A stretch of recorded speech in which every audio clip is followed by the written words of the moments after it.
Hi guys, welcome back to Steve Clash Fitness. Now today I'm going to be talking about my new toy, my new favourite toy, and that's the Vibram Bikila EVO. Okay, and I've got it right here. Now a quick explanation about why I'm reviewing this product and who I am, for those of you that haven't already seen my videos. I'm coming up to close to 2,000 miles now run in Vibrams, over 6 pairs including these. So I've gone through many pairs of Bikilas. So this was my first pair, loved that. This pair with the Velcro, didn't particularly like that as much because of the Velcro. This pair, which is my most recent pair, tell by the wear, they've been worn a fair bit. And my middle pair, which I've got my half marathon PB. So many pairs of Bikilas. There's also been a pair of Spyridon off-road. Most of my running's done on tarmac and paved surfaces, so I don't do much trails, so I haven't had too much wear out of those. I've always stuck to the Bikila. Vast majority of my mileage is done in Bikilas, and as such I've absolutely loved the Bikila LS. Okay, never had any issues at all with the Bikila LS, absolutely loved it. But this year it's been replaced by the Bikila EVO. Okay, so minimalist running, in my opinion, is best done in Vibrams.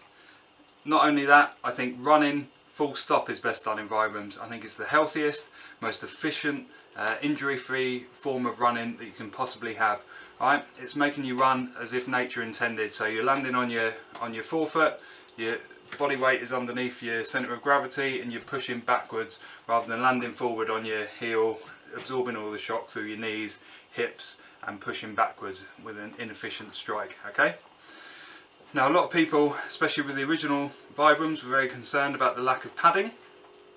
Now the first thing that's apparent with the Bikila EVO is that there is slightly more padding, and for a barefoot purist, okay, or barefoot Nazi as I like to call them, they're going to be immediately put off, and they probably won't even consider this shoe.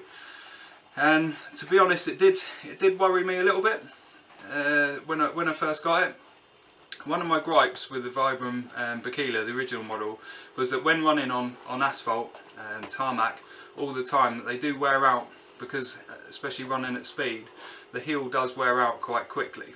And for me, obviously I do like the barefoot experience. I want that natural strike, and I want to be able to have that soft cushioned landing that comes not from padded trainers, but from all those tendons and many tiny little bones in your foot, absorbing the impact as nature intended, not through padded trainers. So for me it was a concern, but not a massive one. I think it's 1.5 millimeters or something like that more. So I think the Bikila's around 7 millimeters padding, whereas this is around 8.5.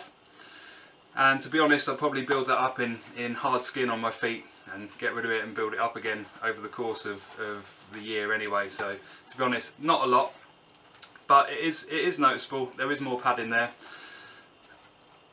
To be honest, the quality of this shoe, in my opinion, is better than the original Vibram. Okay, so it's slightly heavier, it is slightly more padded, but the quality, in my opinion, is better. So I think they're more durable, they last better. These have already done close to 100 miles, and to be fair, they look like new, whereas before, especially with my wonky toes, I'd be losing a lot of the padding, where a little bit of this material would be rubbing along the tarmac there.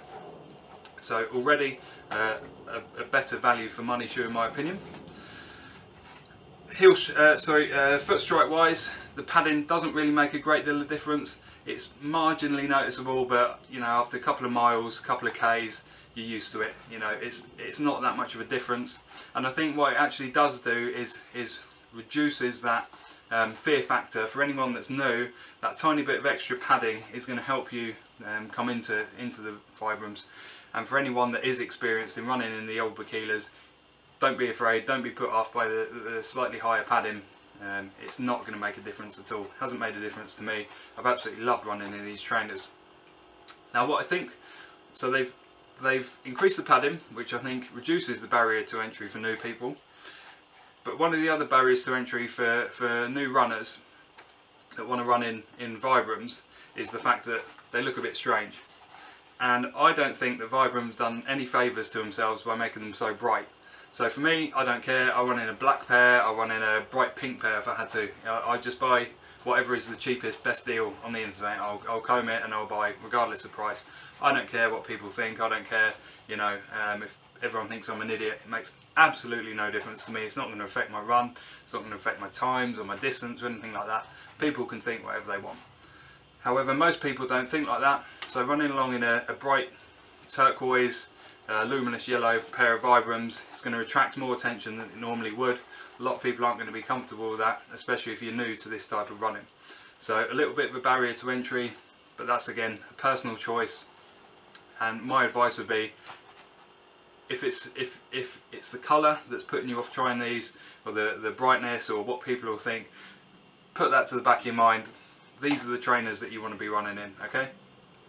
They're quick if you want to be quick. They're comfortable. You'll be injury free, or you'll have the most chance of being injury free running in these rather than highly padded heel striking trainers. In my humble opinion, these are the best barefoot running trainers out there. I've tried a lot, okay, trust me, I've tried a lot of different pairs of trainers, barefoot trainers out there. Innovate Bare X, the Vivos, these you probably can't see them that I'm wearing at the minute. New Balance Minimus, I've got 2 different pairs of those. Many different pairs of and they're probably the best alternatives.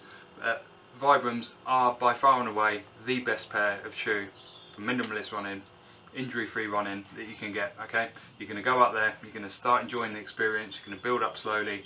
For anyone that's already used to these, you're going to transition into them well. I think they're more comfortable than the original Bikilas. It would take a little bit of time for the originals to sort of get supple and not rub my feet, whereas these, I put my feet straight into them, started blasting out the runs, you know, fast 5Ks, 16 milers, whatever it might be, no problems at all, no additional blisters or rubbing or having to get used to the new shoe. Absolutely brilliant product. Don't worry about the additional padding. Try and put the gaudy colours to the back of your mind. Just put these on, start running, enjoy, enjoy, enjoy, enjoy, enjoy. You're going to be injury free and you're going to be smashing it. So let's keep this train rolling. Any questions, any requests, put them down below. Don't forget to subscribe. Let's keep it rolling.